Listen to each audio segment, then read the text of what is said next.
Okay guys, mari kita bagi sedikit info tentang topik masalah kesihatan mental yang kita pilih.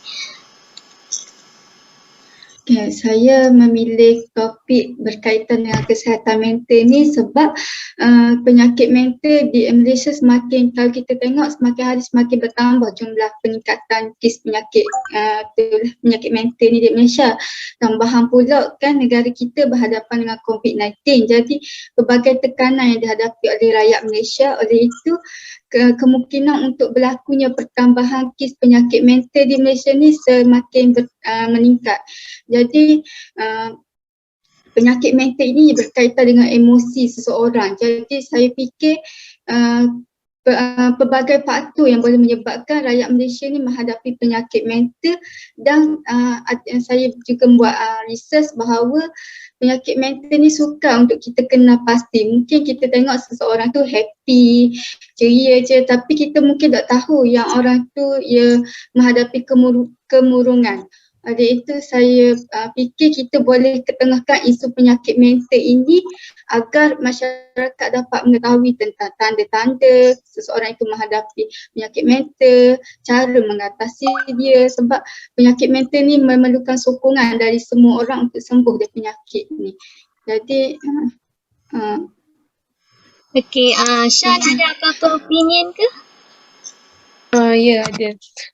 Saya ingin nak tambah beberapa point lah, that penyakit mental ni satu isu hangat di seluruh negara. So penyakit mental ni tidak mengira mangsa. Ia boleh berlaku kepada sesiapa sahaja tanpa mengira umur, jantina, bangsa, status sosial atau pendapatan. Mereka yang menderita gangguan mental biasanya dianggap gelisah, ganas dan tidak dapat diramalkan.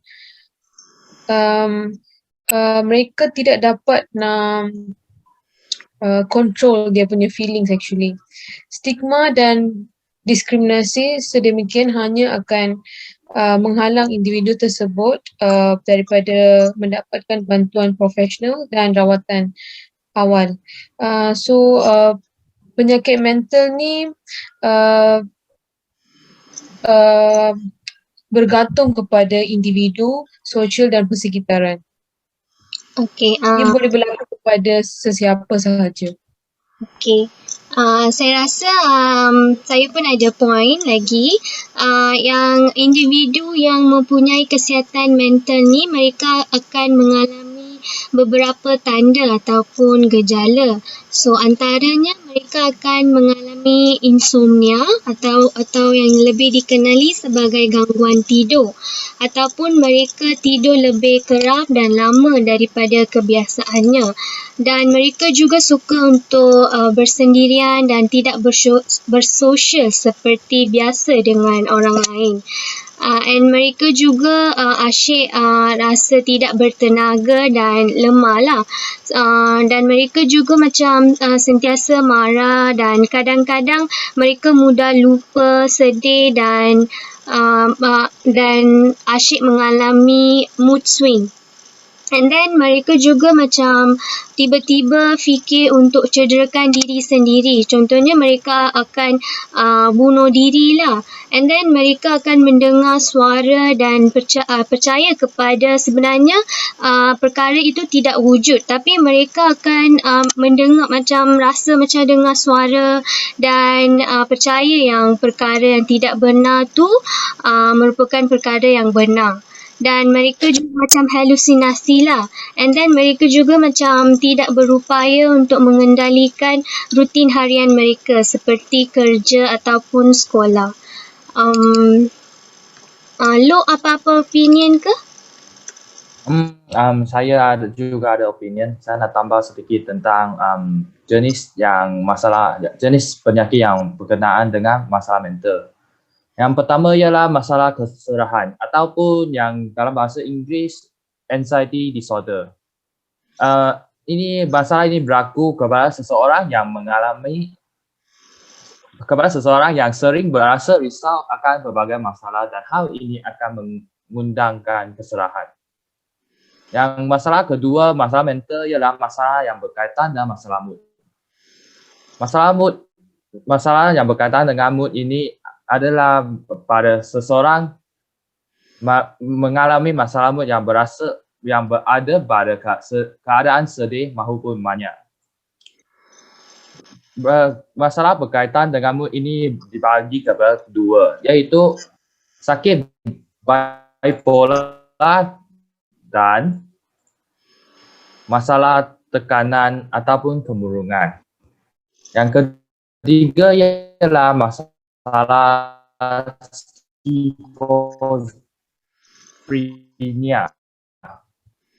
Masalah ini merupakan mengalami sesuatu yang tidak wujud. Ia boleh untuk dikelaskan kepada simptom positif sebagai delusi dan halusinasi. Bagi simptom negatif pula, ia termasuklah kurang motivasi dan mood yang tidak bersesuaian dengan persekitaran. Thank you. Ini saja. Amira? Saya nak tambah juga isu kesihatan mental ni kita selalu tengok pada akhbar-akhbar dan isu semasa kita. Sebagai contoh, pada tahun lepas 2021 terdapat peningkatan sebanyak 1.4 kali ganda dalam dalam laporan kes bunuh diri, iaitu sebanyak 638 kes. Seiring juga dengan situasi pandemik sekarang ni, orang ramai termasuk terutamanya golongan B40 perlu hidup dalam keadaan yang di luar normal seperti work from home ataupun online class. So ni membuatkan mereka hidup dalam tekanan yang tinggi. Selain itu juga dilaporkan sebanyak 1.5 juta rakyat Malaysia ada kajian yang dilakukan, sebanyak 9 daripada 10 rakyat Malaysia mengalami masalah tidur, seperti mengambil masa yang lama untuk tidur ataupun sukar untuk tidur, kesan daripada terbawa-bawa tekanan semasa bekerja. Oleh itu, saya rasa tajuk kesihatan mental ni wajarlah untuk kita bincangkan untuk subjek ini. Okey, saya rasa itu sahaja. Ada sesiapa nak bagi opinion lain ke? Okey, kita habiskan perbincangan kita di sini. Terima kasih guys untuk bagi komen. Thank you. Thank you.